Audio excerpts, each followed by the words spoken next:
Bonjour chers élèves, nous allons faire aujourd'hui une deuxième leçon de langue dans le cadre du module 3, le dernier jour d'un condamné. C'est le champ lexical de la justice. Dans cette leçon, nous allons identifier le vocabulaire juridique.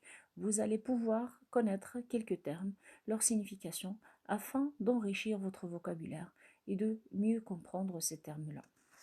Je commencerai tout d'abord par un texte que j'ai extrait du chapitre 2. Je lis le texte. Je revis soudain, comme dans la lumière d'un éclair, la sombre salle des assises, le fer à cheval des juges, chargés de ayants ensanglantés, les 3 rangs de témoins aux faces stupides, les 2 gendarmes au debout de mon banc, et les robes noires s'agitaient et les têtes de la foule fourmillaient au fond dans l'ombre. Et s'arrêtait sur moi le regard fixe de ces 12 jurés qui avaient veillé pendant que je dormais. Cependant, je suivis le geôlier. Les 2 gendarmes m'attendaient au seuil de la cellule. On me remit les menottes. Cela avait une petite serrure compliquée qu'ils fermèrent avec soin. Je laissai faire. C'était une machine sur une machine. Et, confiant, j'attendais ma sentence comme on attendait la délivrance et la vie. Cependant, mon avocat arriva. On l'attendait sourire. Dans ce texte, ou bien dans ce chapitre-là, le condamné est allé pour entendre son verdict. Il était confiant. Il attendait sa sentence comme il attendait la délivrance et la vie. C'est-à-dire, il espérait bien avoir les travaux forcés à perpétuité au lieu de la condamnation à mort. Mais ce qui est arrivé est bien sûr le contraire. Il était condamné à mort. Alors là, il nous décrivait la salle des assises où se trouvaient des juges, des témoins, des gendarmes, des jurés. Et bien sûr, il était avec un geôlier.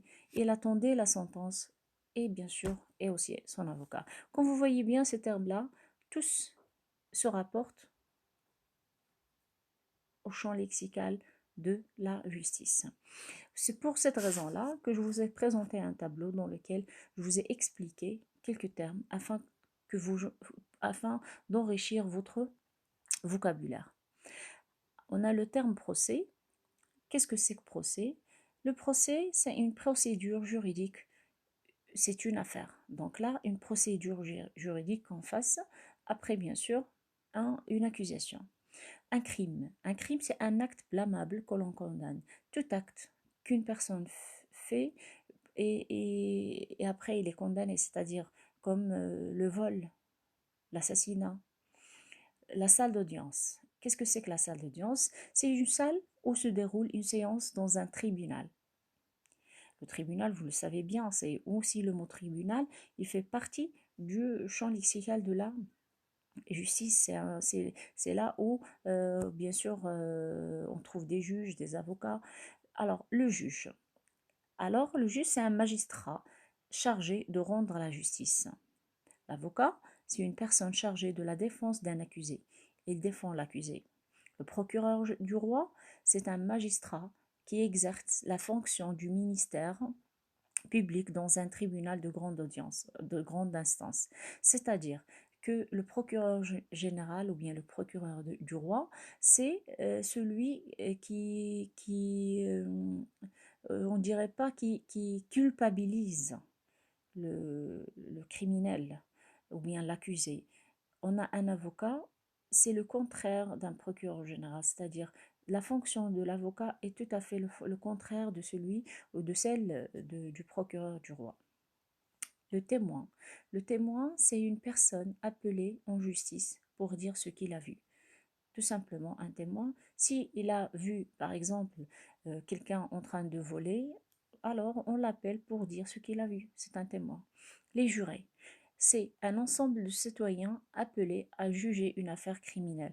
Donc là, c'est pas dans le cadre du tribunal au Maroc, par exemple, mais dans le cas du tribunal français on a le juge et un ensemble de personnes, c'est 12 personnes qui sont, qui forment, ce sont des jurés.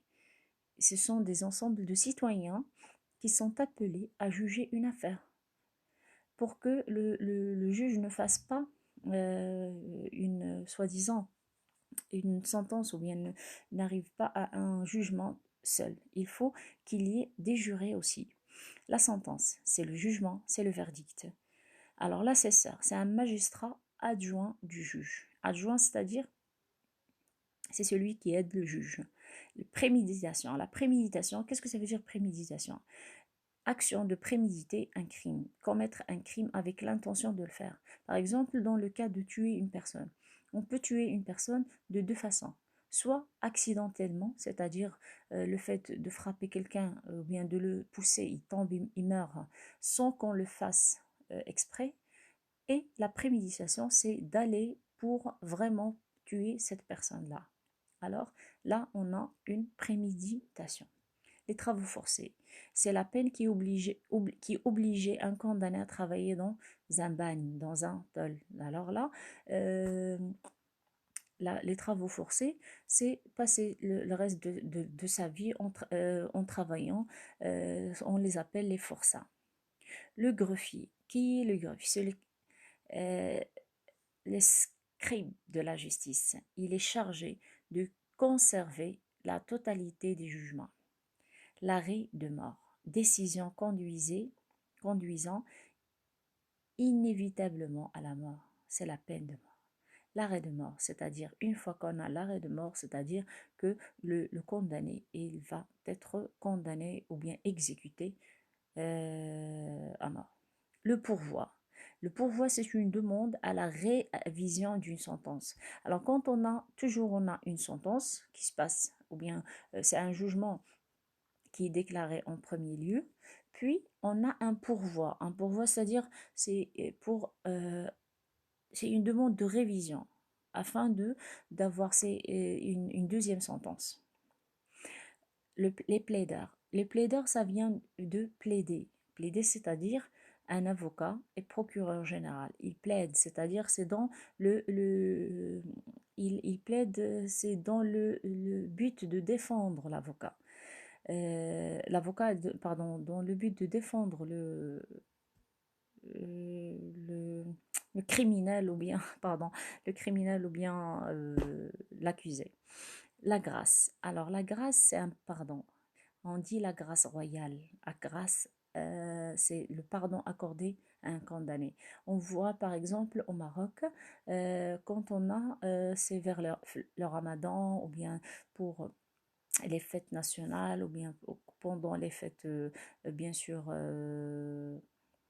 religieuses, toujours le roi fait une euh, grâce pour un ensemble de condamnés afin, ou bien pour qu'ils puissent sortir, pour voir, pour qu'ils aient leur liberté de nouveau. Donc on l'appelle une grâce. Donc là, c'est un ensemble de termes de lexique, de termes juridiques, ce que j'ai trouvé bien essentiel, mais ça ne veut pas dire que c'est tout ce qu'on a. On peut trouver encore un ensemble, bien sûr, de mots. Voilà quelques mots à retenir. J'espère que vous les avez bien assimilés. Alors, en cas bien sûr de problème au niveau de l'assimilation, vous pouvez me contacter. Je vous souhaite bonne continuation. Merci.